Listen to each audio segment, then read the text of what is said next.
Okay, class. So there were many issues. I tried logging in. I don't know आप कब से login हुए हैं, but I have been trying since 1:30.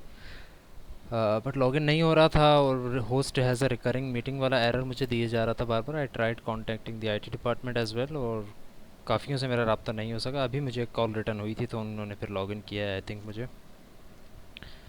Okay, nevertheless let's start. आज की class के agenda बहुत सारे हैं, काफ़ी सारे हैं और हम वन बाय वन सबको डिस्कस करेंगे. ज़्यादा टाइम नहीं लेंगे. हर एक एजेंडा को डिस्कस करने के लिए हमारे पास टाइम होना चाहिए. सो वी विल ट्राई के कम से कम टाइम एक एजेंडा पे लगाएं. आप लोगों ने असाइनमेंट 3 आई थिंक देखी होगी. सबसे पहला एजेंडा हमारा यही है. असाइनमेंट 3 मैंने एलएमएस के ऊपर अपलोड की है. जिन्होंने देखी होगी उनको अंदाज़ा होगा कि असाइनमेंट कैसी है और जिन्होंने नहीं देखी है उनको ऑब्वियसली अंदाज़ा नहीं हो पाएगा. तो फिर भी आज की असाइनमेंट, आज का जो क्लास है इसके अंदर पहला एजेंडा हमारा यही है कि हमने वो असाइनमेंट 3 डिस्कस करनी है कि what that assignment is going to be like. तो सबसे पहले मैं आपको असाइनमेंट खोल के दिखा देता हूँ. दैट असाइनमेंट इज़ मोर और लेस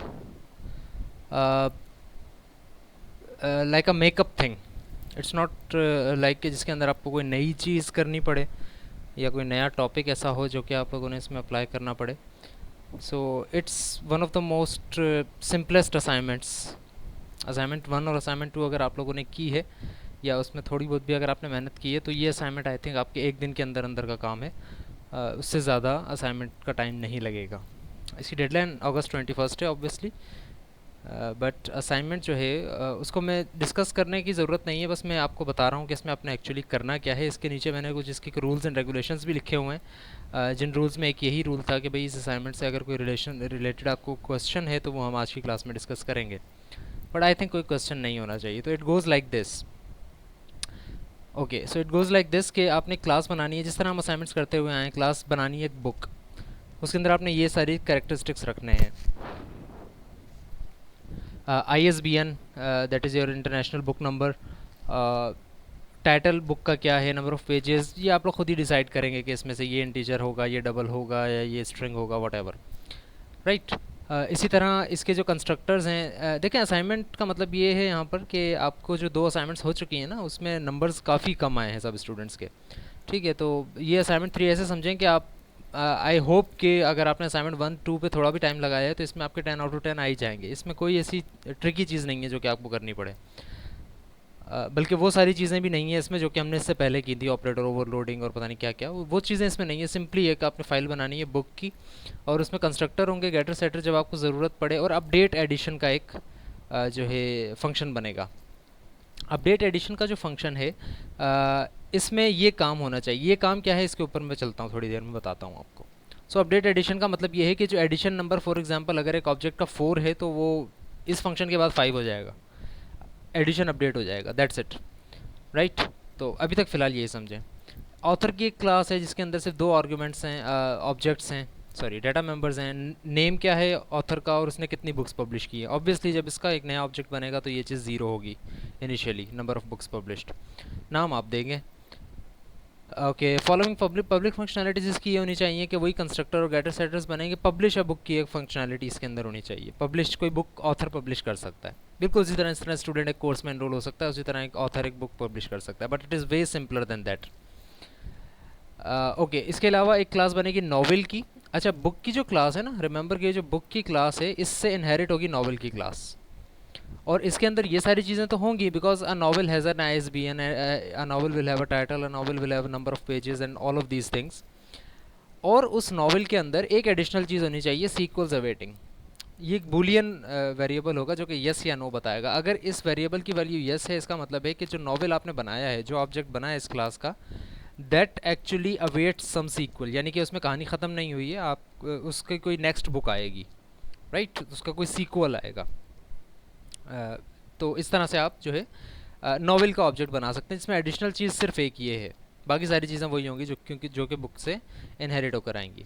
इसके अंदर एक फंक्शन बनेगा. बाकी तो सारे फंक्शन ऑलमोस्ट वही हैं जो कि हमने कहे. इसके अंदर भी अपडेट एडिशन का फंक्शन बनेगा. इसको दोबारा 1 मिनट के लिए छोड़ दें कि ये क्या है. अभी तक चीज़ आई थिंक आपको समझ में आ रही होगी सारी। इसी तरह टेक्स्ट बुक की एक क्लास बनेगी, वो भी बुक से इनहेरिट होगी और बुक की सारी चीज़ें इसमें आएंगी, लेकिन टेक्स्ट बुक में अंदर नंबर ऑफ़ चैप्टर्स का एक एडिशनल वेरिएबल भी आएगा जो कि बुक के वेरिएबल में नहीं था, उसमें पेरेंट में, राइट। इसी तरह इसके फंक्शंस में अपडेट एडिशन का है और एक अपडेट नंबर ऑफ़ चैप्टर्स का फंक्शन है। अपडेट नंबर ऑफ़ चैप्टर्स में कुछ नहीं होगा, सिर्फ number of chapters plus plus हो जाएगा, दैट्स इट। अपडेट एडिशन, अब आते हैं अपडेट एडिशन के फंक्शन के ऊपर कि एक्चुअली ये फंक्शन क्या कर रहा है।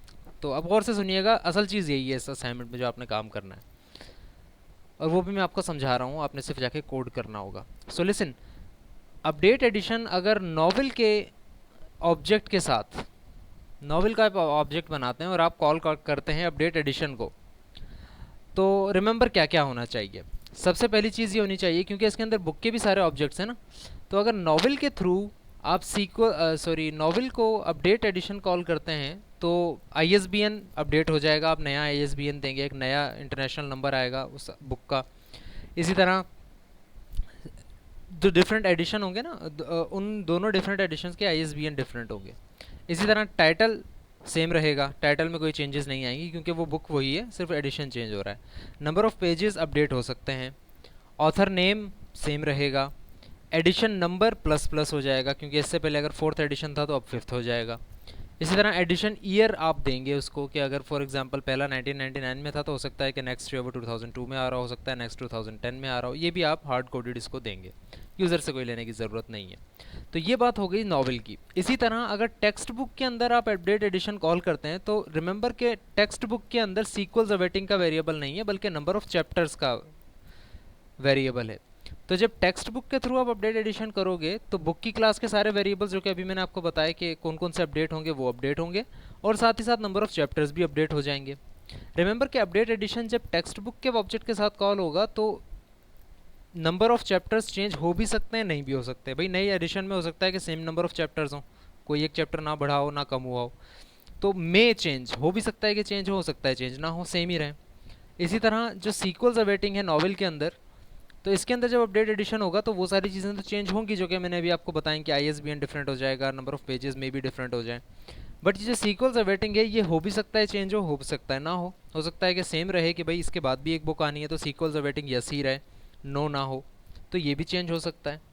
लेकिन अगर आप देखें बुक के ऑब्जेक्ट के ऊपर, तो इसमें जो अपडेट एडिशन है इसके अंदर क्या चेंज होना चाहिए, क्या इसके अंदर सीक्वल्स अवेटिंग चेंज होना चाहिए या फिर नंबर ऑफ़ चैप्टर चेंज होना चाहिए। तो द आंसर इज़ कि या तो सीक्वल्स अवेटिंग चेंज होगा या फिर नंबर ऑफ़ चैप्टर चेंज होगा, डिपेंडिंग ऑन कि किस ऑब्जेक्ट के थ्रू इस अपडेट एडिशन को कॉल किया जा रहा है। तो अगर आप मेरी बातें गौर से सुन रहे हैं और समझ रहे हैं तो अभी मैं आपको इसका सोल्यूशन भी बता देता हूँ और आपका काम 50% में कर देता हूँ। और वो काम ये है कि भाई ये जो अपडेट एडिशन का फंक्शन है ना, बुक की क्लास के अंदर ये फंक्शन प्योर वर्चुअल बनेगा, विच मीन्स कि किसी बुक का एडिशन अपडेट नहीं हो सकता, या तो नॉवेल का एडिशन अपडेट होगा या फिर टेक्स्ट बुक का होगा, बुक का कोई एडिशन अपडेट नहीं हो सकता। इसी तरह अगर ये प्योर वर्चुअल बन जाएगा तो इसका मतलब है कि बुक का कोई ऑब्जेक्ट भी नहीं बन सकेगा, सिर्फ और सिर्फ नॉवेल का ऑब्जेक्ट बनेगा या फिर टेक्स्ट बुक का ऑब्जेक्ट बनेगा।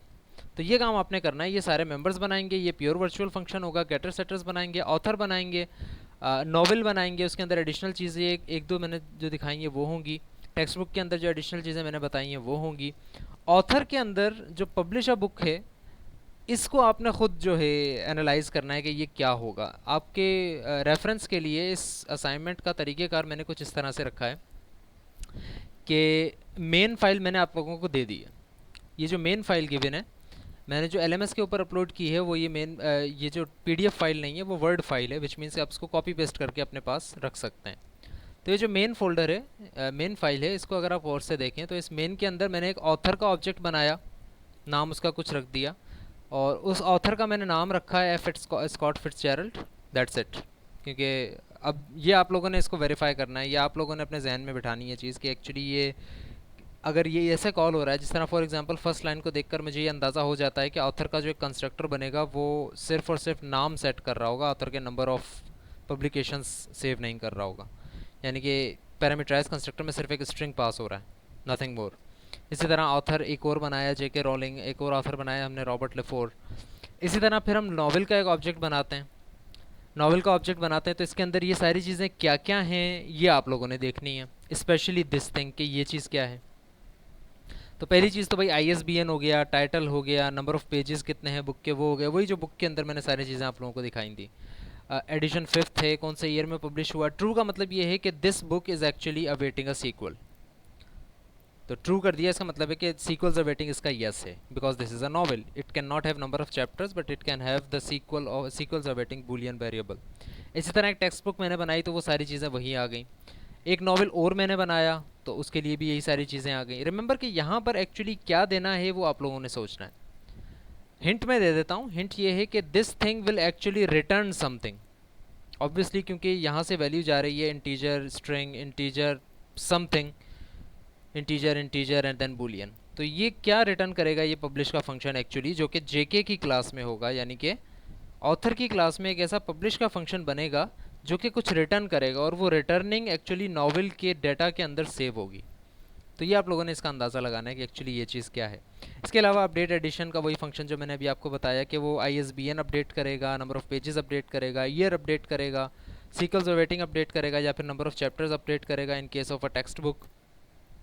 बट दोनों अपडेट एडिशन के अंदर जो एडिशन नंबर है वो प्लस प्लस हो जाएगा, 5 होगा तो 6 हो जाएगा, 16 है तो 17 हो जाएगा एंड सो ऑन। इसी तरह यहाँ पर मैंने एक और फंक्शन कॉल किया है, और ये फंक्शन है पब्लिश नॉवल का। रिमेंबर कि this function and this function are in JK and RL, which means author की क्लास में ये दोनों फंक्शंस हैं, और ये कुछ आर्गूमेंट्स ले रहे हैं। ये आर्गूमेंट्स क्या हैं, क्यों हैं, आप लोगों ने फिगर आउट करना है। और ये जो आर्गूमेंट्स ले रहे हैं, रिमेंबर कि this function, these are for novel and publishing textbook, but this function is different than them. What is this function doing? So ये function क्या कर रहा है, actually this is a different function, this is a different function and this is a different function. So what is this function doing? You will have to figure it out, and obviously सबके लिए print data का function भी call हो रहा है। तो इस main file को, जो कि मैंने आपको main file दिखाई है, इसकी output भी मैंने आपको नीचे दे दी है कि according to this the main file is this.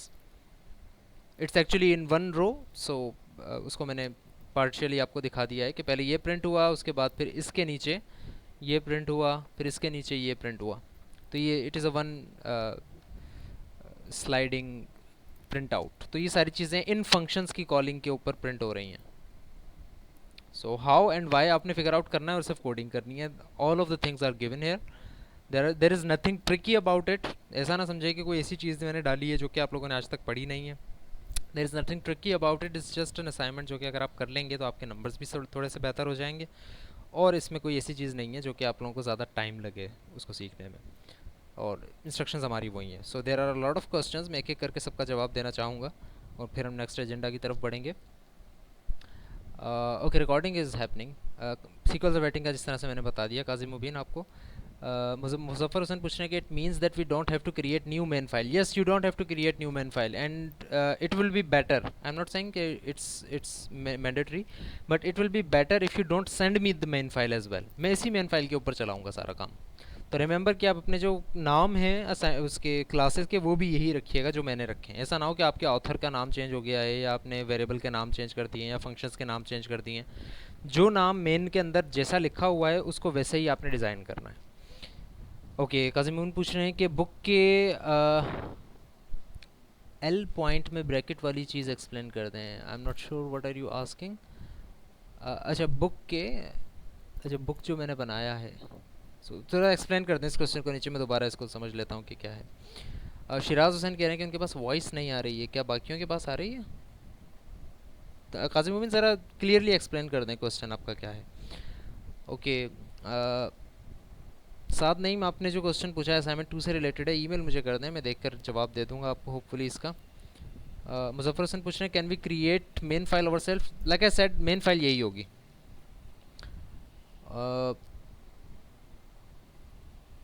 Mohammad Hamdan का कोई से रिलेटेड क्वेश्चन है, nothing related to the assignment 3, so I am not going to reply to any of those. Email मुझे कर दें, मैं रिप्लाई करने की कोशिश करूँगा, और अगर रिप्लाई नहीं आया इसका मतलब है कि that doesn't sit well with me और उसका कुछ नहीं होने वाला।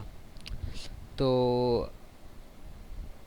ओके, ओएस अहमद का क्वेश्चन है कि सेम रखने पर प्लेजरिज्म नहीं आएगा। सो नो, प्लेजरिज्म नहीं आएगा सेम नेम रखने के ऊपर। तो इसकी मैं परसेंटेज थोड़ी सी बढ़ा दूंगा प्लेजरिज्म की, तो उसमें प्लेजरिज्म नहीं आएगा। बुक में लेटर आई वाला पॉइंट एक्सप्लेन करते हैं। सो लेटर आई कहाँ लिखा है बुक के अंदर, लेट मी सी। ISBN की बात कर रहे हैं I think. ISBN it's just like a book ID, जिस तरह स्टूडेंट आईडी होती है, डिफरेंट फॉर एवरी बुक. आपने चेक नहीं करना, वैलिडेट नहीं करना, लेकिन ये है कि इट इज़ एन इंटीजर या डबल जो कि आप जो है ISBN के तौर पे रख देंगे. Okay. Novel n equal to something something, n is parameter constructor over here or not? So it's not a parameter constructor. Remember कि आप लोगों को खुद ये सोचना है. देखें यहाँ पर novel जब मैंने बनाया है तो parameterized constructor के थ्रू बनाया है, लेकिन यहाँ पर जब बनाया तो default के थ्रू बनाया है. But it's actually returning something from this thing. ये कुछ return करेगा जो कि आकर यहाँ पर save हो जाएगा. So it's up to you. आप खुद figure out करें इन चीज़ों को. फंक्शनैलिटीज़ में आई अपडेट एडिशन की ब्रैकेट में. ओके, अपडेट एडिशन में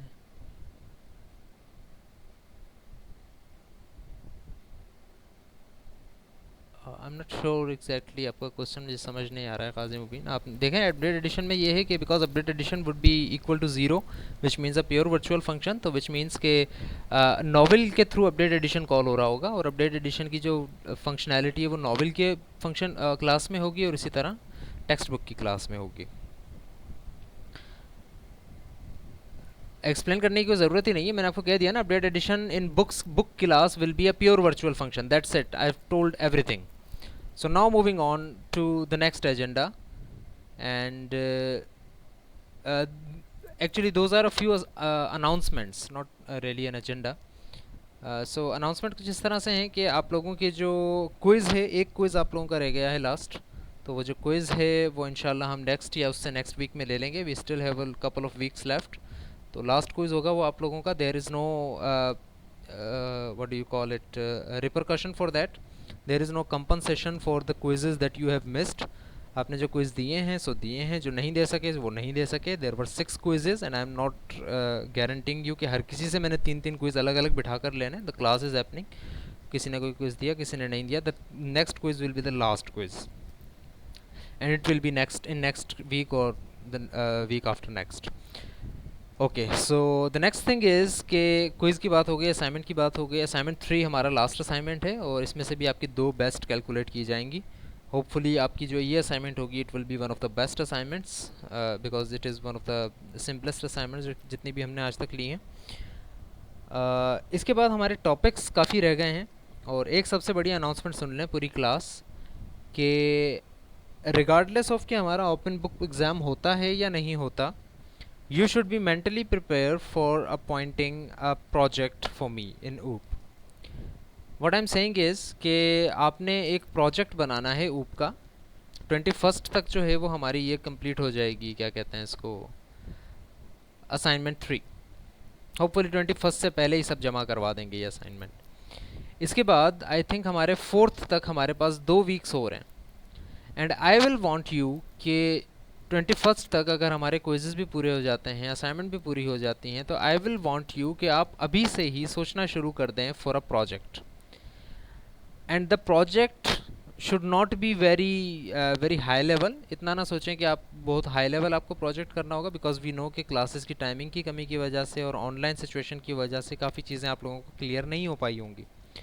सो हम आप लोगों पे ऊपर ये बोझ नहीं डालना चाह रहे हैं कि आप खुद सारा प्रोजेक्ट भी करें. So what I am saying is कि अगले 3 वीक्स जो आपके पास हैं इसमें असाइनमेंट और क्विज़ तो होंगे ही आपके, साथ ही साथ आप एक प्रोजेक्ट के बारे में भी सोचना शुरू कर दें. और वो प्रोजेक्ट किस तरह का होना चाहिए? वो प्रोजेक्ट आपका अगर GUI बेस्ड है, यानी कि ग्राफिकल यूज़र इंटरफेस अगर आप कोई यूज़ कर रहे हैं किसी लाइब्रेरी को यूज़ करते हुए, इंटरनेट से सीखते हुए, तो बहुत ही अच्छी बात है. वरना जिस तरह हमने असाइनमेंट्स के अंदर मैनेजमेंट सिस्टम्स बनाए हैं, जिस तरह एक हमने कोर्स मैनेजमेंट सिस्टम बनाया था असाइनमेंट 2 के अंदर, इसी तरह अभी हम एक बुक मैनेजमेंट सिस्टम एक तरह से बना रहे हैं. It's not a very comprehensive system but it may be called a system. इसी तरह आप कोई सिस्टम बनाएंगे मैनेजमेंट सिस्टम, तो वो जो मैनेजमेंट सिस्टम आपका होगा that will be considered as your project. And if the circumstances happen और हम ऐसा करते हैं कि आप लोगों के फाइनल एग्ज़ाम की जगह उस प्रोजेक्ट को ही कंसिडर करते हैं, सो इट्स नॉट लाइक कि जब मैं अनाउंस करूँगा प्रोजेक्ट से 1 हफ़्ता पहले तो आप लोगों को तभी बनाना पड़ेगा. इसलिए मैं आपको कह रहा हूँ कि don't wait for the announcement, start working on a project. start working on a management system type project or a game type project for like जो आप ब्लैक स्क्रीन के ऊपर भी अगर आप कोई गेम खेल सकें तो वो गेम भी आप बना सकते हैं। इसी तरह आप मैनेजमेंट सिस्टम्स बना सकते हैं। तो ये जो सारी चीज़ें हैं इनके ऊपर आप काम अभी से स्टार्ट कर दें। असाइनमेंट आपकी इंशाल्लाह 1-2 दिन का काम है, वो हो जाएगी। क्विज़ आपका इंशाल्लाह नेक्स्ट वीक में हम कर लेंगे, और उसके बाद जो हमारे पास 2 वीक्स हैं those will be dedicated to your projects. तो प्रोजेक्ट बनाना स्टार्ट कर दें, मैनेजमेंट सिस्टम्स बनाना स्टार्ट कर दें। कोई उससे रिलेटेड आपको हेल्प चाहिए हो, कोई चीज़ क्लियर करनी हो, आप क्लास में भी पूछ सकते हैं, और इसके बाद मुझसे ईमेल भी कर लें आप। तो आई विल ट्राई कि मैं आपको उसका रिप्लाई करके बात क्लियर कर दूं, ताकि आप अपना टाइम वेस्ट ना करें और प्रोजेक्ट करना स्टार्ट कर दें। काजी मुबीन जिस तरह से पूछ रहे थे कि टॉपिक बताएं, तो मैंने बता दिए हैं। टॉपिक की मैनेजमेंट सिस्टम से रिलेटेड ज़्यादातर करें। विंडोज़ फॉर्म के ऊपर काम करना चाहें तो कर लें, that will B an additional bonus for you. Okay, Mubashir Aslam के सवाल का मैं जवाब देता हूँ थोड़ी देर में। मोहम्मद कासिम का भी सेम ही सवाल है। मुजफ्फर हुसैन कह रहे हैं कि send a list of topic. No, I am not sending the list of topics, I can only tell you the topics. जिस तरह से मैंने भी कहा कि हॉस्पिटल मैनेजमेंट सिस्टम कोई बन सकता है, मूवीज़ डेटाबेस आपने बना लिया कोई, या इस तरह की कोई चीज़ें आपने बना ली, तो you can do that. Kazi Mubeen is asking कि सर अगर हम प्रोजेक्ट स्टार्ट कर दें तो, और फिर पता चले कि ओपन बुक एग्ज़ाम्स हो गए हैं, तो यू विल बी लर्निंग ना। देयर इज़ नो गारंटी कि ऐसा नहीं होगा, बट हो सकता है कि आपकी गारंटी, आप ये सही कह रहे हैं कि हो सकता है कि ओपन बुक एग्ज़ाम भी हो जाए। तो ओपन बुक एग्ज़ाम हो जाने से आप लोगों का प्रोजेक्ट पे काम करने का नुकसान तो नहीं होगा ना। आप प्रोजेक्ट पे काम स्टार्ट कर दें, बल्कि आपको लर्निंग होगी, उल्टा आपको ज़्यादा लर्निंग होगी, और ओपन बुक एग्ज़ाम की आपको तैयारी भी नहीं करनी पड़ेगी। क्योंकि ओपन बुक एग्ज़ाम जो होगा वो भी इसी तरह का ही होगा कि मैं कोई सिनेरियो आपको बेस करके दे दूँगा और आपने उस पर कोड करना होगा। तो it's pretty much the same thing, it's just like कि हम उसको लेकर किस तरह से चलेंगे। तो it will be beneficial for you either way, चाहे प्रोजेक्ट हो, चाहे जो है ओपन बुक एग्ज़ाम हो। Muzaffar Hussain is asking will be created in 3 split file. It will be better if you are making a big project. Big project का मतलब यही है कि प्रोजेक्ट आप बिग ही बनाएंगे। असाइनमेंट 2 हमारी इतनी बड़ी थी, तो उससे बड़ा ही आप प्रोजेक्ट बना रहे होंगे। तो अगर आप उसको एक ही फाइल में डाल देंगे तो it will be too hectic to see and too hectic to like parse in my mind. तो अलग अलग हो जाए तो ज़्यादा बेहतर है। ओके, सो पेपर कब से हैं? आई एम नॉट श्योर कि पेपर कब से हैं। We are still in our 13th week, हमें 2-3 वीक्स और पूरे करने हैं, और उसके बाद एग्ज़ाम्स होंगे अगर हुए तो, वरना हम प्रोजेक्ट को लेकर चलेंगे। It will be based on a group project. जो मेरे पास सवाल आ रहे थे, in those will be based on group projects. The groups will not be more than 4 people. 4 बंदों से ज़्यादा का ग्रुप नहीं हो सकता। 4 लोग हो सकते हैं एक ग्रुप के अंदर, 4 से कम भी हो सकते हैं, 4 भी हो सकते हैं, 4 से ज़्यादा नहीं हो सकते। अमूमन मैं 3 स्टूडेंट्स की रखता हूँ लिमिट, बट स्टूडेंट्स चूँकि ज़्यादा हैं और प्रोजेक्ट्स चूँकि लिमिटेड होंगे, ऑब्वियसली इतने novel ideas, I am not expecting कि आप इतने नॉवल आइडियाज़ लेकर आएंगे इन सच short period of time.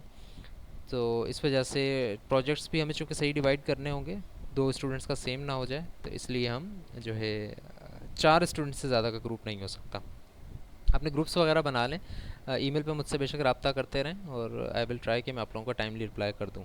So this was the main agenda. Quizzes की बात होगी, असाइनमेंट की बात होगी, प्रोजेक्ट्स की बात होगी, विच मीन्स कि हमारे जो मार्क्स सिस्टम है वो ऑलमोस्ट सारे के सारे कंप्लीट हो जाएंगे by the end of next week, और हमें क्लियर पता लग जाएगा कि किसके कितने मार्क्स होने जा रहे हैं।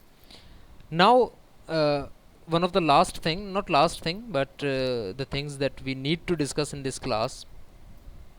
एक्चुअली बहुत सारी चीज़ें हमने इस क्लास में डिस्कस करनी है, और जिसमें हमने लास्ट में ये चीज़ रखी है जो कि हमारे लेक्चर्स हैं एक्चुअली।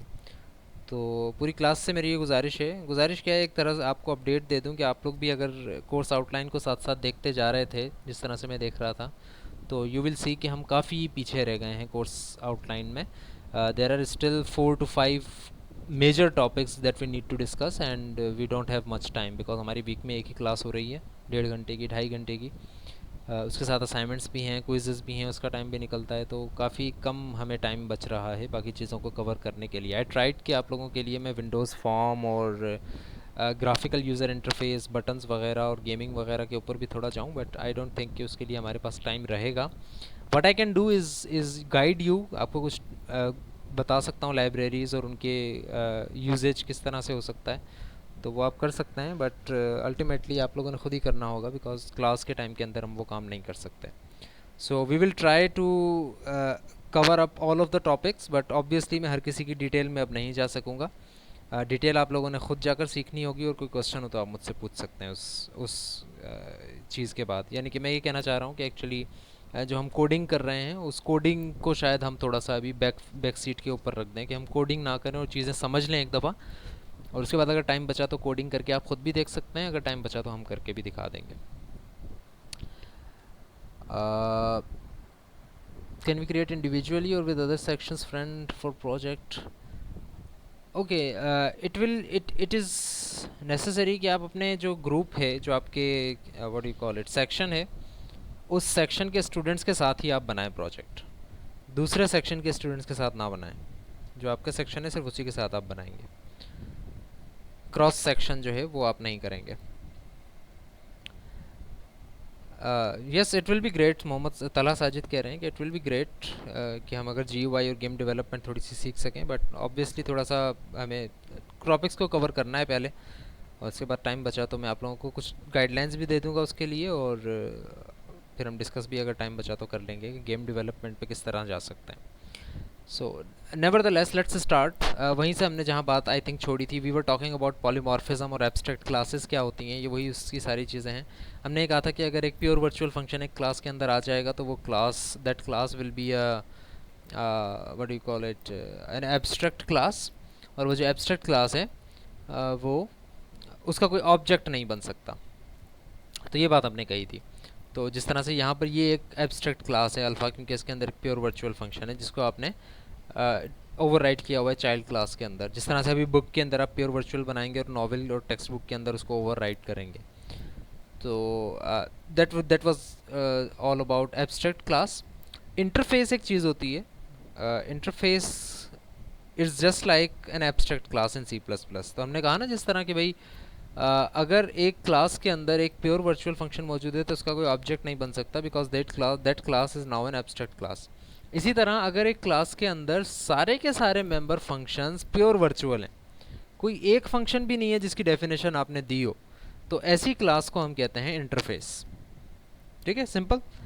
क्योंकि इंटरफेस क्या बताया मैंने कि इंटरफेस एक ऐसी एब्स्ट्रैक्ट क्लास होती है जिसके अंदर सिर्फ एक नहीं होता प्योर वर्चुअल फंक्शन, बल्कि सारे के सारे फंक्शंस जो हैं वो प्योर वर्चुअल होते हैं। अगर कोई एक भी नॉन प्योर वर्चुअल फंक्शन है, किसी एक की भी डेफिनेशन आपने दे दी है, तो हम उसको कहेंगे this is an abstract class. अगर आपने किसी एक की भी डेफिनेशन नहीं दी, सब के सब प्योर वर्चुअल फंक्शन है, तो ऐसी सिचुएशन को हम कहेंगे कि that class is not an abstract class but that is an interface. तो मोर और लेस की जो एब्स्ट्रैक्ट क्लास है that is a subset of interface, तो हम ये कह सकते हैं। तो वही सारी चीज़ें जो कि एक एब्स्ट्रैक्ट क्लास में होती हैं वही एक इंटरफेस में भी होती हैं। इसकी डिटेल में जाने की ज़रूरत नहीं है। वही सारी चीज़ें कि उसका ऑब्जेक्ट नहीं बन सकता और आपने उसको ओवरराइट करना पड़ता है, so on so fourth. Polymorphism की हमने बात की थी। हमने कहा था कि पॉलीमॉर्फिज्म का मतलब ये होता है कि अगर आप वर्चुअल फंक्शन बना देते हैं पेरेंट क्लास के अंदर और उसको ओवरराइट करते हैं चाइल्ड क्लास में, और जब आप इस सिचुएशन से इसको कॉल करना चाहेंगे, for example this is your parent class, आपने इसका पॉइंटर बनाया, इसके अंदर पहले आपने अल्फ़ा यानी इसी क्लास का पॉइंटर डाल दिया एड्रेस, और फिर आपने फू के फंक्शन को कॉल किया। इसी तरह फिर आपने चाइल्ड क्लास का फंक्शन डाल दिया, एड्रेस डाल दिया, और फिर इसको कॉल किया। तो यहाँ पर स्टेटमेंट 1 रन होगी, यहाँ पर स्टेटमेंट 2 रन होगी। यानी कि यहाँ पर अगर आप देखें तो ये एग्जैक्टली सेम स्टेटमेंट्स लिखी हुई हैं, बट एक्चुअली काम बैक एंड पे इनका डिफरेंट हो रहा होगा because of the contents of ALP के अंदर डिफरेंट चीज़ें आ रही होंगी, डिफरेंट एड्रेस हैं। यहाँ पर ब्रावो क्लास का एड्रेस है, यहाँ पर अल्फ़ा क्लास का एड्रेस है। इस वजह से फू की डेफिनेशंस यहाँ पर स्टेटमेंट 1 कॉल होगी, कहीं पर स्टेटमेंट 2 कॉल होगी। That is called actually the concept of polymorphism, that some statements will look the same to you but actually they will run different type of statements, right? So this is the basic concept of polymorphism. So I was just trying to complete it. अब हम आते हैं next chapter के ऊपर, and that is our lecture number 12, that is on multiple inheritance function and class templates. This is one of the most fascinating functionalities of C++. तो और से सुनिएगा कि ये चीज़ें हैं क्या, because we will not explicitly code everything in here. So concepts को ज़रा क्लियर कीजिएगा। जिस तरह से मैंने कहा था, we discussed single inheritance, we discussed multi-level inheritance, we discussed hierarchical inheritance. इसी तरह हमने कहा था मल्टीपल इनहेरिटेंस होती है। तो सबसे पहली बात यह कि multiple inheritance is a powerful tool of C++। जावा में ये नहीं होता, और ज़्यादातर ऑब्जेक्ट ओरिएंटेड प्रोग्रामिंग लैंग्वेजेस में भी ये नहीं होता. It is one of the unique features of C plus plus, and that is multiple inheritance, which means that one class can be derived from more than one class. One class can have more than one parents. ऐसे समझ लें, एक class के more than one parents होंगे. तो एक class से आप ज़्यादा क्लासेस ड्राइव तो कर सकते हैं, लेकिन एक क्लास के अगर एक से ज़्यादा पेरेंट्स हैं तो इसका मतलब ये है कि वो क्लास, यानी कि जो ड्राइव्ड क्लास है, वो क्लास इनहेरिट कर रही है अपने एक पेरेंट के ऑब्जेक्ट्स को भी, एक पेरेंट के डेटा मेंबर्स को भी, और दूसरे पेरेंट के डेटा मेंबर्स और फंक्शनैलिटीज़ को भी. So that is actually called multiple inheritance. Just like here, let's suppose this is class alpha, this is class Bravo, और एक क्लास चार्ली को आप इनहेरिट करते हैं ब्रावो से भी और अल्फ़ा से भी. तो ब्रावो से आप इनहेरिट करें, कॉमा लगा के अल्फ़ा से इनहेरिट करें. इट कैन बी डिफरेंट कि आप ब्रावो से पब्लिकली इनहेरिट करें, अल्फ़ा से प्राइवेटली इनहेरिट करें, those can be different. But आपने ब्रावो से भी इनहेरिट किया, कॉमा लगा के अल्फ़ा से भी इनहेरिट कर लिया. This is actually multiple inheritance. इसमें जो कंस्ट्रक्टर कॉलिंग होती है वो कुछ इस तरह से होती है कि अगर मैं चार्ली का ऑब्जेक्ट बनाता हूँ तो सबसे पहले ब्रावो का कंस्ट्रक्टर कॉल होगा, फिर अल्फ़ा का कंस्ट्रक्टर कॉल होगा, फिर चार्ली का कंस्ट्रक्टर कॉल होगा. वाई बिकॉज ब्रावो का कंस्ट्रक्टर क्यों कॉल हो रहा है सबसे पहले, बिकॉज हमने चूंकि चार्ली का ऑब्जेक्ट बनाया है तो चार्ली का पेरेंट ब्रावो है. बट द इशू इज़ कि चार्ली का पेरेंट अल्फ़ा भी तो है. तो पहले ब्रावो का क्यों कॉल हो रहा है कंस्ट्रक्टर, हमें ये तो पता है कि पहले पेरेंट क्लास का कॉल होगा कंस्ट्रक्टर. चार्ली के कंस्ट्रक्टर से पहले ब्रावो का कॉल होगा या अल्फ़ा का कॉल होगा. But why Bravo first and alpha second? That is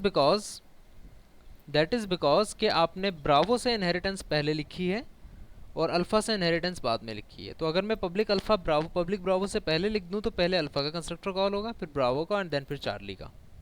ठीक है. So this is the constructor calling of multiple inheritance. In multiple inheritance, the child class inherits the functionalities and data members of both the parent classes, यानी कि दोनों classes के data members आ जाएंगे. For example, इस class के अंदर आपने बनाया है a, इस क्लास के अंदर बनाया है आपने इंट b. आप यहाँ पर आकर अगर देखेंगे तो यहाँ पर a भी बनेगा और b भी बनेगा. a की सिचुएशन यहाँ नहीं होगी, a की एग्जिस्टेंस यहाँ नहीं होगी, b की एग्जिस्टेंस यहाँ नहीं होगी, लेकिन a और b दोनों की एग्जिस्टेंस चार्ली में होगी. ठीक है. It is not a very hard concept to grab. However it does come with some complications. ये चीज़ देखने में या कंसेप्चुअल तो हमें सही लग रही है कि ओके एक क्लास एक से ज़्यादा क्लासेस से इनहेरिट हो रही है, that's okay. But it does come with some complications. और वो कॉम्प्लिकेशन क्या है? इसके नीचे वाली line. Suppose both the parent classes have a common parent at grand class level. For example, कि जिन क्लासेस से आप ड्राइव कर रहे हो एक्चुअली वो क्लासेस भी चाइल्ड क्लास हैं और उन दोनों का पेरेंट सेम है, जैसे कि आपको इस इमेज में नज़र आ रहा है. Let's suppose alpha is a class. आपने उससे इनहेरिट किया ब्रावो और चार्ली को. अगर ब्रावो और चार्ली तक मैं आपको यहाँ तक समझाऊँ क्या है, तो ये चीज़ वही है जो कि आप सिंगल इनहेरिटेंस इसको कहते हो या हायरार्किकल इनहेरिटेंस. कि भाई एक क्लास एक ही पेरेंट से इनहेरिट हो रही है, एक क्लास एक ही पेरेंट से इनहेरिट हो रही है. तो ये चीज़ तो हमें समझ में आती है कि अल्फ़ा से आपने ब्रावो भी इनहेरिट कर लिया, अल्फ़ा से आपने चार्ली भी इनहेरिट कर लिया, बुक से आपने नॉवल भी इनहेरिट कर लिया, बुक से आपने टेक्स्ट बुक भी इनहेरिट कर ली, पर्सन से आपने स्टूडेंट भी इनहेरिट कर लिया, पर्सन से आपने टीचर भी इनहेरिट कर लिया. तो यहाँ तक तो बात समझ में आती है. बट हाउ अबाउट के इस ब्रावो चार्ली से नीचे तक आप देखो, ये जो सिचुएशन है ये एक्चुअली हमने अभी की है, and that is called multiple inheritance. And multiple inheritance कैसे हो रही है कि जो डेल्टा क्लास है एक्चुअली ये दो क्लासेस से इनहेरिट हो रही है. Apologies for the incorrect arrows. Actually ये एरो ऊपर होना चाहिए, ये एरो भी ऊपर होना चाहिए. बट नेवरदलेस सी डेल्टा की जो क्लास है ब्रावो और चार्ली दोनों से इनहेरिट हो रही है, विच मीन्स डेल्टा के अंदर ब्रावो वाली चीज़ें भी आएंगी और चार्ली वाली चीज़ें भी आएंगी. So if you will concentrate with me here you will see that what the problem is. The problem is कि लेट्स सपोज इसके अंदर एक वेरिएबल बना हुआ है VAR. ब्रावो जब अल्फ़ा से इनहेरिट हुआ तो ब्रावो के अंदर VAR आ गया या नहीं आ गया? यस आ गया, बिकॉज ये एक चाइल्ड क्लास है, ये इसकी पेरेंट क्लास है. इसी तरह चार्ली के अंदर भी VAR आ गया. फिर जब आपने डेल्टा को ब्रावो और चार्ली से इनहेरिट किया तो डेल्टा के अंदर भी VAR आ जाएगा, right? Can you guys tell me what is the problem here?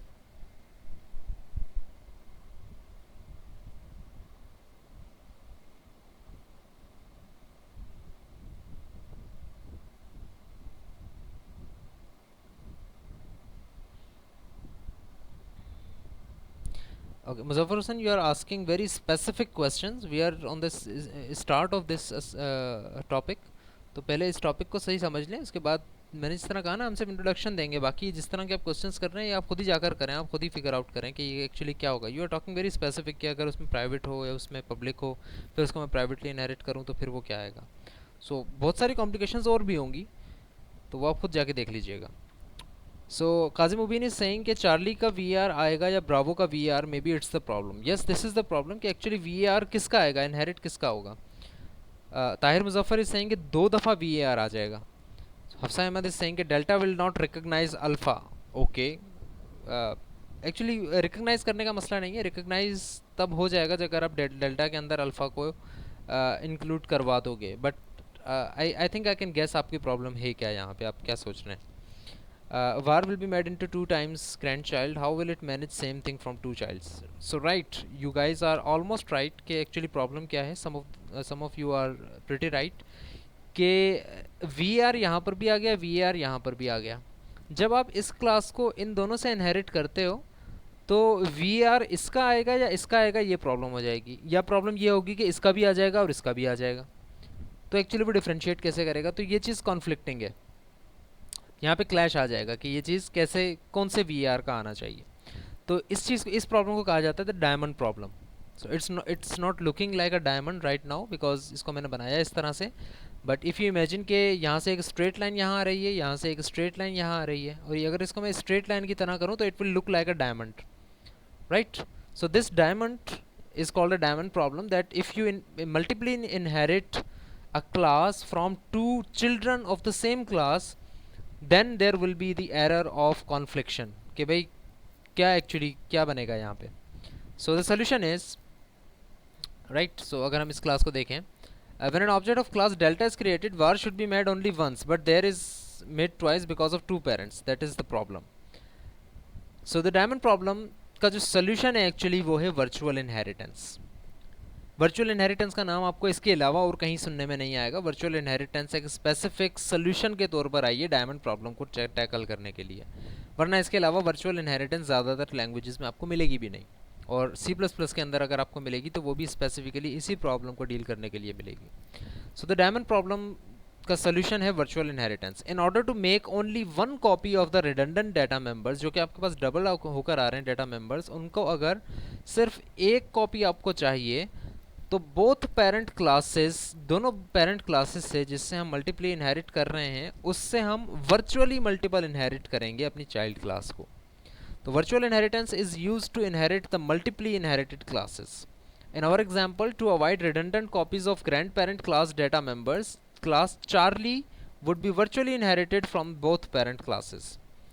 सो यहाँ पर अगर आप देखें, not Charlie, I think it will be Delta. Sorry about this, it will be delta. I'm correcting it here. So जो delta आपकी class है इसको हम वर्चुअली इनहेरिट करेंगे ब्रावो से भी और चार्ली से भी. इनको वर्चुअली इनहेरिट करने की ज़रूरत नहीं है बिकॉज यहाँ पर तो मल्टीपल इनहेरिटेंस नहीं हो रही. ब्रावो सिंगली इनहेरिट हो रहा है, चार्ली सिंगली इनहेरिट हो रहा है. लेकिन जब डेल्टा इससे भी इनहेरिट होगा और इससे भी इनहेरिट होगा तो इसकी इनहेरिटेंस से पहले हम कह देंगे कि भाई this should be virtually inherited. तो ये जो काम हमने यहाँ पर इस तरह किया था ना, पब्लिक ब्रावो पब्लिक अल्फ़ा से हमने इसको इनहेरिट कर लिया था, this will be now like this कि पब्लिक ब्रावो पब्लिक अल्फ़ा से करोगे तो सही, लेकिन दोनों से वर्चुअली इनहेरिट करो. तो इस सिचुएशन के अंदर सिर्फ एक कॉपी बनेगी आपके दोनों पेरेंट में. अगर डाटा कन्फ्लिक्ट हो रहा है, सेम पेरेंट का डाटा आ रहा है ग्रैंड पेरेंट का, तो वो सिर्फ एक ही दफ़ा कॉपी होगा रादर देन कि वो एक से ज़्यादा दफ़ा कॉपी हो जाए, right. Okay, casting method use कर सकते हैं इसमें या नहीं? What do you mean by casting method?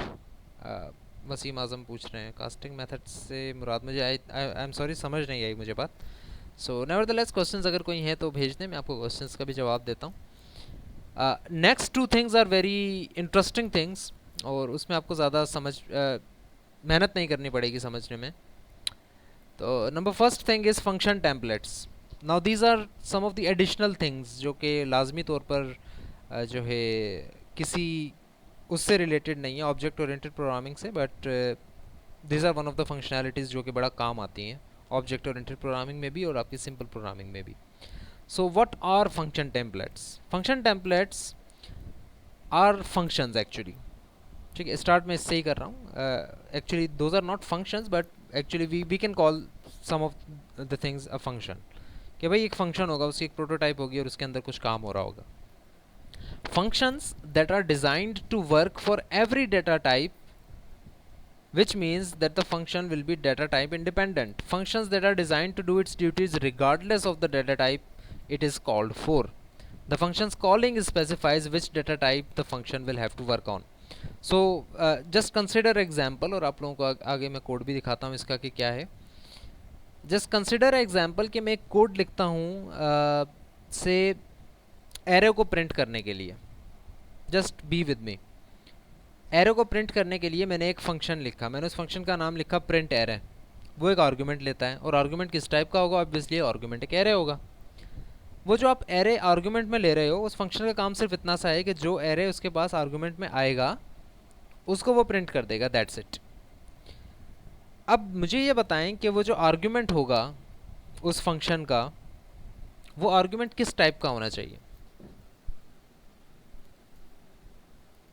Tell me.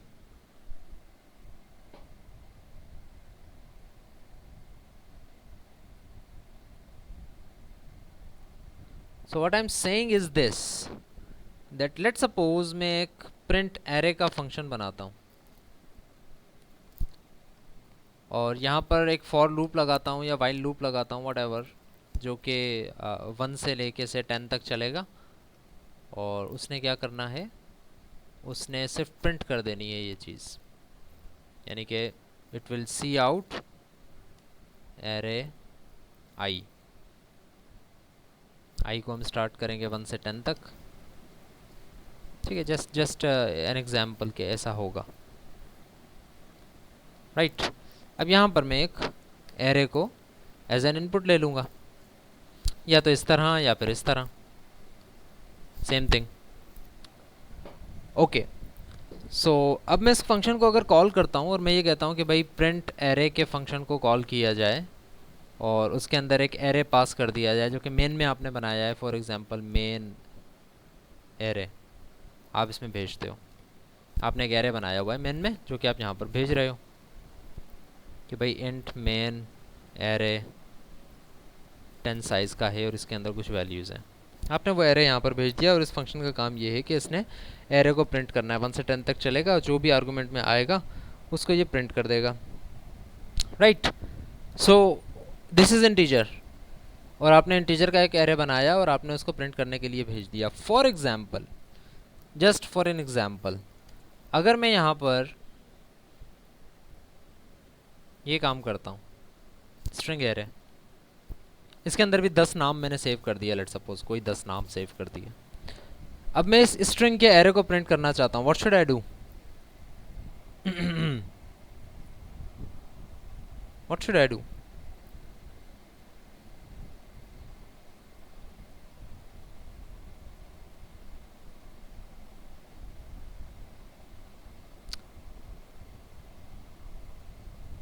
Wow, Muzaffar Hussain is saying convert it into integer a to I function. No, no, no, no, no. A to I function is a different thing. किस तरह से मैं एक पूरे नाम को integer में save करूँगा। For example my name is Zubair, ZUBAIR, इसको कन्वर्ट कर सकते हैं आप इंटीजर में। ZUBAIR की इंटीजर वैल्यू क्या होगी, nope. Okay, Mubashar Aslam is saying कि another function for string type. Okay, एक फंक्शन में लिखता हूँ जिसके अंदर काम यही हो रहा होगा एग्जैक्टली सेम, बस उसके अंदर ये है कि आर्गुमेंट वो क्या लेगा, स्ट्रिंग का। Cool, okay. Kazi Mubeen is saying कि मेन एरे की जगह स्ट्रिंग एरे को पास कर दें। Okay, so the issue is here is कि अगर मैं मेन एरे की जगह स्ट्रिंग एरे भेज देता हूँ तो it will show me an error that can not convert from type string to type integer. समझ में आ रही है बात। तो मुझे करना यही पड़ेगा कि मैं एक अलग फंक्शन बनाऊंगा जो कि एग्जैक्टली सेम काम करेगा, बस उसके यहाँ पर स्ट्रिंग लिखा हुआ होगा। इसी तरह चलें, ये तो दो चीज़ें हो गई। इसी तरह अगर मैं कहता हूँ एक कैरेक्टर का भी एरे बना हुआ है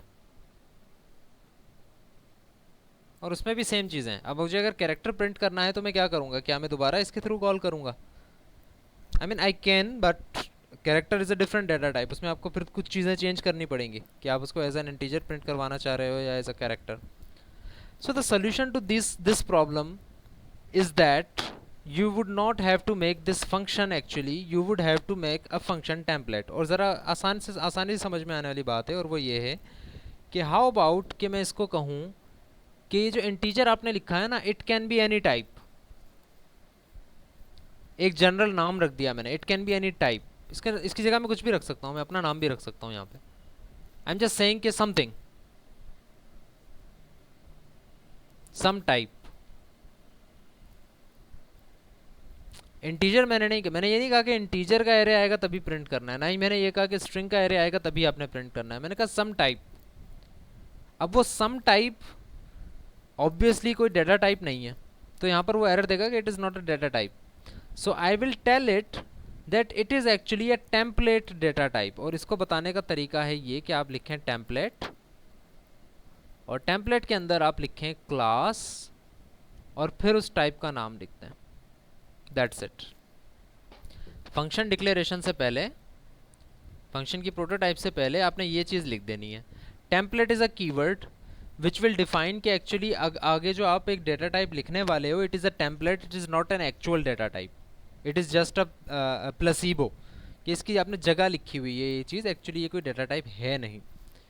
क्लास इज़ अ कीवर्ड, जो कि हम सब जानते हैं, it is not defining any class. Remember, ये वो क्लास नहीं है जिसको आप डिफाइन करने के लिए लिखते हैं, ये एक प्री डिफाइंड क्लास है। I am just defining a class of a template. So ये आप ऐसे समझें कि ये चीज़ आपने लिखनी है यहाँ पे। ये चीज़ आप चेंज कर सकते हैं कि आप कोई भी लिख दें। फॉर एग्जांपल, अक्सर कन्वेंशन जो फॉलो की जाती है वो सिर्फ कैपिटल टी से फॉलो की जाती है, सम टाइप की जगह आप कैपिटल टी लिख दें सिर्फ, तो ये एक कन्वेंशन है, आपकी जगह कुछ भी लिख सकते हैं। मैंने क्लास टी करके लिख दिया। अब आप देखें फंक्शन एग्जैक्टली सेम है, बस यहाँ पर इंटीजर की जगह मैंने लिख दिया टी, और टी क्या है, T is a template data type, which means this is not an actual data type, this is a placebo thing, this is a placeholder for the things to कम।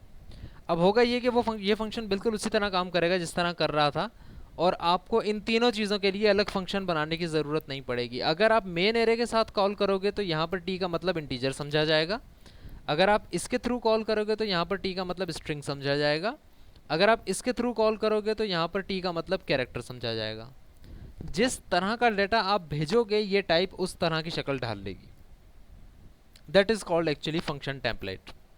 आप function template बना दें, बहुत सारे काम इस तरह ऐसे होते हैं जो कि हमने डिफरेंट डेटा टाइप की वजह से हमें डिफरेंट फंक्शंस बनाने पड़ते हैं, जबकि काम एक्चुअली अंदर सेम हो रहा होता है। तो इसीलिए फंक्शन टेम्पलेट्स आप यूज़ कर सकते हैं कि आप फंक्शन एक ही बनाएं, बस उसमें टाइप जो है वो फंक्शन टेम्पलेट की दे दें। जिस तरह यहाँ दी हुई है टेम्पलेट क्लास टी करके मैंने दे दिया, और फंक्शन में टी का वेरिएबल आएगा। अब ये सी आउट वी आर करेगा। अब अगर मैं फू के अंदर 5 भेजता हूँ तो ये 5 प्रिंट कर देगा, अगर मैं पूरी स्ट्रिंग भेजता हूँ तो स्ट्रिंग प्रिंट कर देगा, अगर मैं सिर्फ एक कैरेक्टर भेजता हूँ तो कैरेक्टर प्रिंट कर देगा। फंक्शन सेम है, सिर्फ ये है कि इस टी की वैल्यू इस फंक्शन की कॉलिंग के थ्रू इंटीजर हो जाएगी, इस टी की वैल्यू इस फंक्शन की कॉलिंग के थ्रू स्ट्रिंग हो जाएगी, इस टी की वैल्यू इस फंक्शन की कॉलिंग के थ्रू कैरेक्टर हो जाएगी। Right, that is actually the use of this. जिस तरह से मैंने बताया ना काजी मुबीन, यही एक्चुअली इसका एप्लीकेशनरी यूज़ भी है कि आप इसको फंक्शंस डिफरेंट बनाने के बजाय आप एक ही फंक्शन बनाते हैं। जिस तरह भाई ये फंक्शन हो गया एक प्रिंटिंग, अगर आपने करनी है सिंपली, और आपका इससे कोई गर्ज़ नहीं है कि क्या चीज़ प्रिंट करवाई जाती है, आप फंक्शन टेम्पलेट बनाते हैं। आपने एरे प्रिंट करवाना है, आपका इससे गर्ज़ नहीं है कि उस एरे के अंदर डेटा टाइप किस तरह की है, आप फंक्शन टेम्पलेट बना दें। आपने से दो वैल्यूज़ को आपस में स्वाइप करना है, दो वेरिएबल के वैल्यूज़ को, आपका इससे कोई गर्ज़ नहीं है कि दो वैल्यूज़ हैं किस तरह की, बस दो वैल्यूज़ आपस में चेंज हो जानी चाहिए, आप उसको फंक्शन टेम्पलेट यूज़ कर सकते हैं। एंड यस, इसकी भी सारी डिटेल्स जो हैं वो मैं आपके ऊपर छोड़ता हूँ, जाकर आप चलाएं और आप उसको देखें। जो क्वेश्चन मेरे पास एक दो आए हैं उसमें ये पूछ रहे हैं कि क्या हम एक से ज़्यादा आर्गूमेंट दे सकते हैं, तो यस आप ऐसा कर सकते हैं कि आप यहाँ पर एक से ज़्यादा आर्गूमेंट दे दें, टी की तरह का दूसरा आर्गूमेंट दे दें, से ए मैंने कोई आर्गूमेंट दे दिया। आप एक से ज़्यादा आर्गूमेंट इस तरह भी दे सकते हैं कि आप दो आर्गूमेंट टेम्पलेट टाइप के दें और एक आर्गूमेंट आप स्पेसिफिक बता दें कि भाई ये दो आर्गूमेंट तो आप जो भेजोगे उस तरह के हो जाएंगे, लेकिन तीसरा आपको इंटीजर ही भेजना है। ये काम भी आप कर सकते हैं। आप ये भी कर सकते हैं कि आप सिर्फ एक डेटा टाइप ना बनाएं बल्कि एक से ज़्यादा डेटा टाइप बना दें, और कहें कि पहला आर्गुमेंट जो टाइप का आएगा दूसरा आर्गुमेंट भी टाइप का एक आना चाहिए और फिर यहाँ पर चेंज हो जाना चाहिए। अगर मैं यहाँ पर टी लिख देता हूँ तो इसका मतलब है कि शुरू वाले दोनों आर्गुमेंट्स एक ही तरह के होने चाहिए। अगर मैंने टी और क्यू लिख दिया तो इसका मतलब ये है कि यहाँ पर दोनों आर्गुमेंट्स सेम भी हो सकते हैं और अलग भी हो सकते हैं। अगर अलग हैं तो कोई एरर नहीं आएगा। राइट। तो ये बहुत सारी कॉम्प्लिकेशंस हैं, ये आप जाकर देख सकते हैं कि आर्गुमेंट में क्या क्या है। इसी तरह लाजमी नहीं है कि आप इनको सिर्फ आर्गुमेंट में भेजें, आप इसको रिटर्न भी करवा सकते हैं। अगर मैं इसको कहूँ कि इसकी रिटर्न टाइप टी है, विच मीन्स कि जिस तरह के फंक्शन के फॉर एग्जांपल इसको कॉल किया जाएगा तो अब ये इंटीजर रिटर्न करेगा, अगर इसके थ्रू कॉल किया जाएगा तो अब ये स्ट्रिंग रिटर्न करेगा, अगर इसके थ्रू कॉल किया जाएगा तो कैरेक्टर रिटर्न करेगा। So just treat it like कि टी की जगह वो टाइप लिखी हुई है जिस टाइप के थ्रू आप कॉल कर रहे हो फंक्शन को, दैट्स इट। ये बात होगी फंक्शन टेम्पलेट्स की। और the last thing is template class, और ये भी बिल्कुल उसी तरह काम करती है जिस तरह टेम्पलेट फंक्शंस काम करते हैं। क्या आप गेस कर सकते हैं कि टेम्पलेट क्लास में क्या होगा एक्चुअली? Any guesses?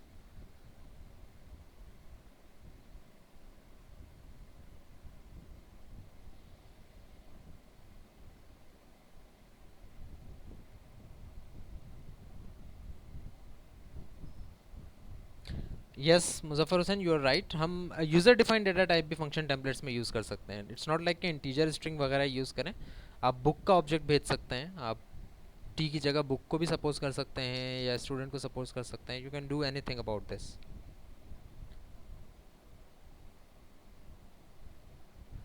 या so can you guys guess कि टेम्पलेट क्लास एक्चुअली क्या होगा?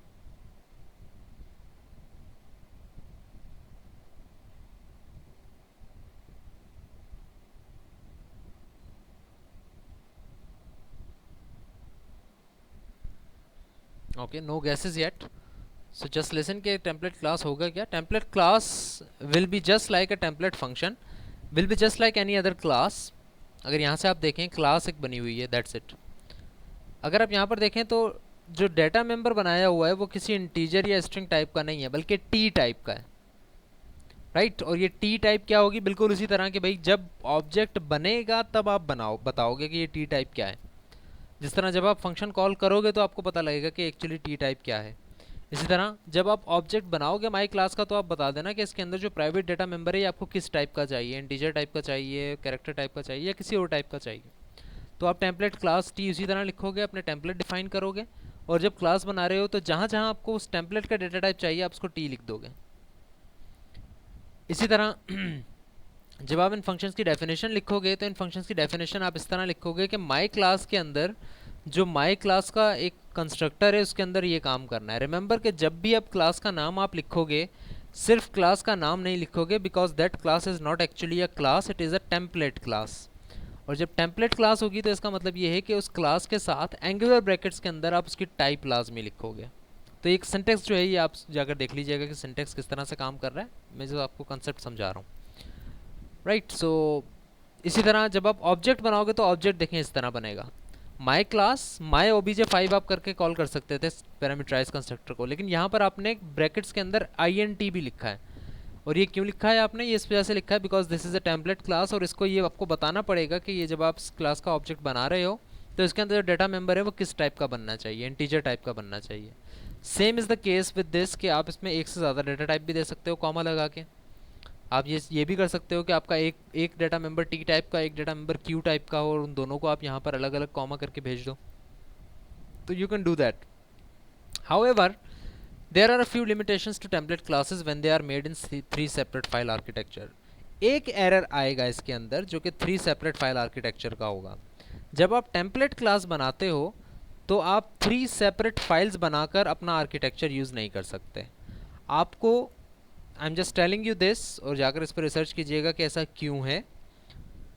C++ फाइल यानी कि आपकी जो क्लास की इम्प्लीमेंटेशन फाइल है और जो आपकी मेन फाइल है, इन दोनों फाइलों को आपको एक साथ रखना पड़ेगा। .h बेशक आप अलग कर दें, डेफिनेशन डिक्लेरेशन बेशक आप अलग कर दें, लेकिन जो आपकी CPP फाइल है और जो मेन फाइल है ये दोनों फाइलें एक ही साथ होनी चाहिए।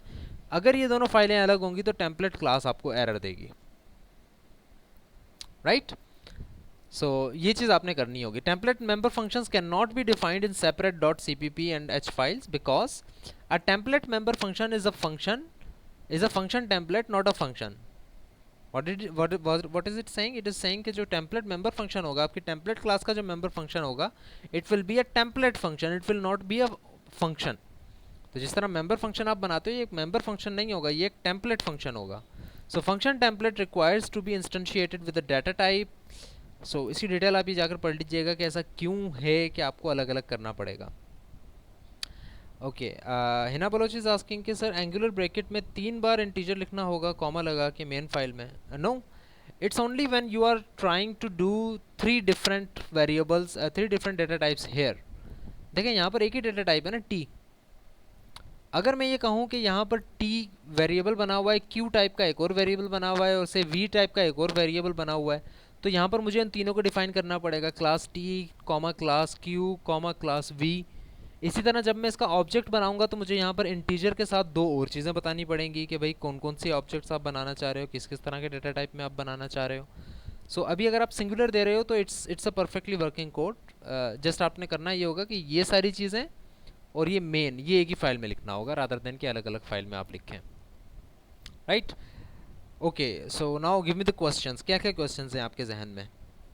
हमारे पास 10 मिनट हैं, हम क्वेश्चंस का जवाब दे देते हैं, लेकिन करना आप लोगों ने ये काम खुद ही है कि जाकर आप इन पे काम करके देखेंगे कि एक्चुअली हम और क्या क्या कर सकते हैं इससे।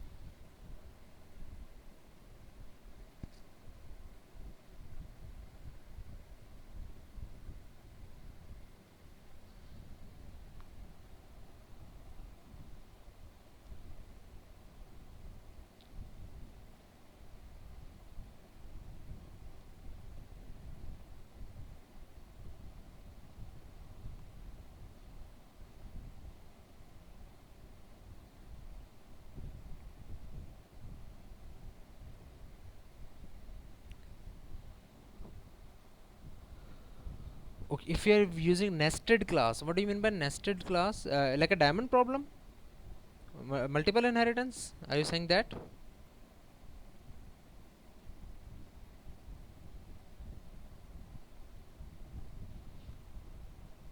Class into class. How can you do that? How can you make a class into class? Riddle me this. How can you make a class into class? Okay, there is a very elaborate question of Mubashir Aslam. Okay, he's asking ke in multiple inheritance, when we inherit 2 classes, so what about if both the classes having same name data member but with different data type? सो अच्छा, यहीं तक अगर मैं आपके question को रखूं तो इसका मतलब ये हुआ कि अगर देखें अगर डिफरेंट डाटा टाइप है तो वो तो डाटा मेंबर ही डिफरेंट हो गया, राइट। तो ऐसा नहीं हो सकता। Like string var and also in other inherited classes int var, so then what will virtual do? Okay, virtual देखें डाटा टाइप को ही पहले देखेगा ना। आप देखें अगर स्ट्रिंग वार और इंट वार कर रहे हैं तो ये तो सवाल ही नहीं आता कि ये दो एक ही तरह के वेरिएबल हैं। दीज आर 2 डिफरेंट वेरिएबल्स, नाम सेम है लेकिन these are 2 different variables. String var अलग बनेगा, इंट वार अलग बनेगा। सो वर्चुअल इस सिचुएशन में कोई हेल्प नहीं करेगा आपकी, क्योंकि कोई रिडंडेंसी हो ही नहीं रही। एक से स्ट्रिंग वार बन रहा है, एक से इंट वार बन रहा है। बस दोनों अगर दोनों क्लासेस में बन रहे हैं, यानी कि दोनों पेरेंट में स्ट्रिंग वार भी है, दोनों पेरेंट में इंट वार भी है, तो फिर वो एक स्ट्रिंग वार बनाएगा और एक इंट वार बनाएगा।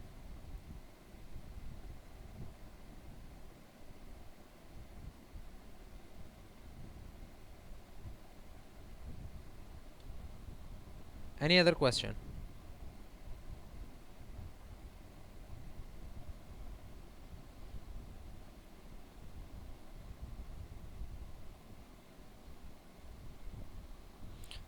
You should mark your attendance on LMS before 3. This is 5 minutes only left.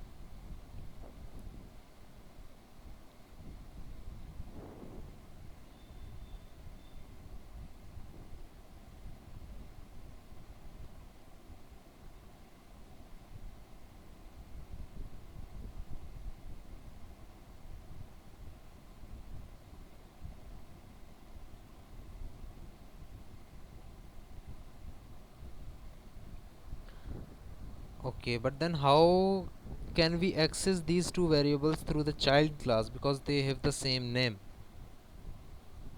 I'm not sure what you're asking. See, अगर दो चीज़ें दो नेम्स सेम हैं और आप उनको कॉल कर रहे हो तो अलग अलग चीज़ें ही कॉल होंगी। नेम सेम हो जाने से थोड़ी ना कोई आप लोगों को फ़र्क पड़ेगा। अच्छा, ये अगर सवाल है आपका कि दो अगर सेम नेम के डाटा मेंबर्स बन जाते हैं तो उसको हम कॉल किस तरह से करेंगे। तो अगर ये काम आप करते हैं तो इसमें देखें मल्टीपल इनहेरिटेंस का कोई मसला नहीं है ना इसमें। तो ये तो एक आम क्लास में भी हो सकता है कि आपने एक क्लास बनाई और उसके अंदर स्ट्रिंग वार भी बनाया और इंट वार भी बना दिया, और आप लिखते हैं ऑब्जेक्ट डॉट वार, तो फिर वो कौन से वार को कॉल करेगा। ये सवाल तो बहुत ही शुरू में आ जाना चाहिए था, ये सवाल अभी मल्टीपल इनहेरिटेंस में आपको आ रहा है। बाकी स्टूडेंट से भी मेरा यही सवाल है, what will happen in this situation. So ये आप खुद फिगर आउट करें, बाकी स्टूडेंट्स मुझे जवाब देंगे क्या होगा। So let's suppose the question is like this कि अगर आप एक क्लास बनाते हैं और उस क्लास के अंदर दो वेरिएबल बना दिए आपने, एक्स नाम के दो वेरिएबल बना दिए, एक है इंटीजर एक है एक्स और एक है स्ट्रिंग एक्स या से कैरेक्टर एक्स। अगर आप जाकर मेन के अंदर obj.x में कुछ असाइन करते हैं तो एक्चुअली क्या असाइन होगा, किसको असाइन होगा, इंटीजर वाले को या स्ट्रिंग वाले को। अटेंडेंस मुझे ईमेल के ऊपर भी भेज दें काजी मुबीन, ज़रा पार्टिसिपेंट्स की स्क्रीनशॉट लेके। Yes, answer me this whole class, what will happen.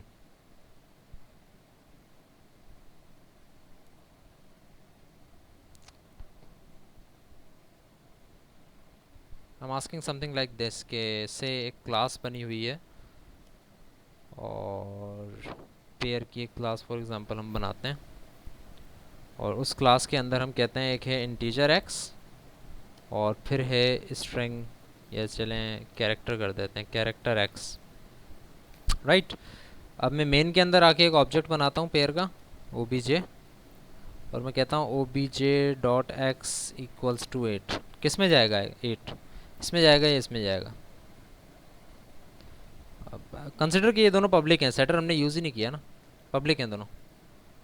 या चलें अगर सेटर भी यूज़ करते हैं तो सेटर के अंदर भी मैं यही लिखूंगा ना, x इक्वल टू समथिंग, तो वो x कौन सा होगा।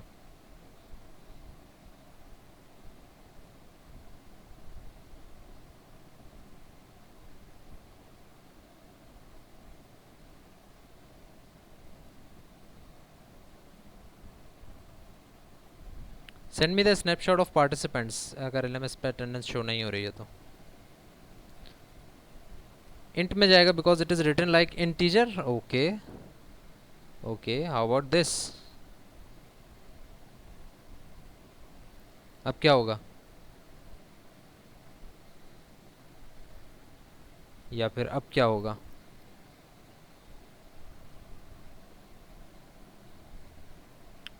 Right, this is a question that needs answering. It is a do yourself and find out question, इसका जवाब आपको तब मिल जाएगा।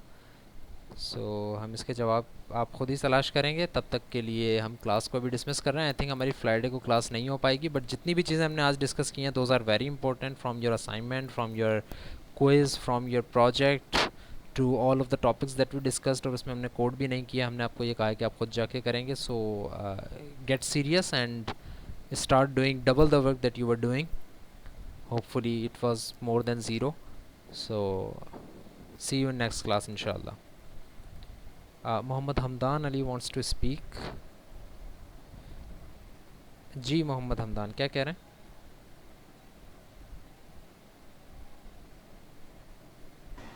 सर वो सर मेरी आवाज़ आ रही है। जी आ रही है, बोलें। सर वो मैंने मेल कर दी, साइन कर रहा हूँ मैं क्विज के लिए, ठीक है सर। क्विज रह गया था, वो इलेक्ट्रिसिटी प्रॉब्लम थी सर, सुबह से लाइट गई थी। ईमेल कर दें, इस तरह के बहुत सारे मसले हैं, मैं डील कर लूँगा उनको, आप ईमेल कर दें। Okay class, thank you very much, see you in next class.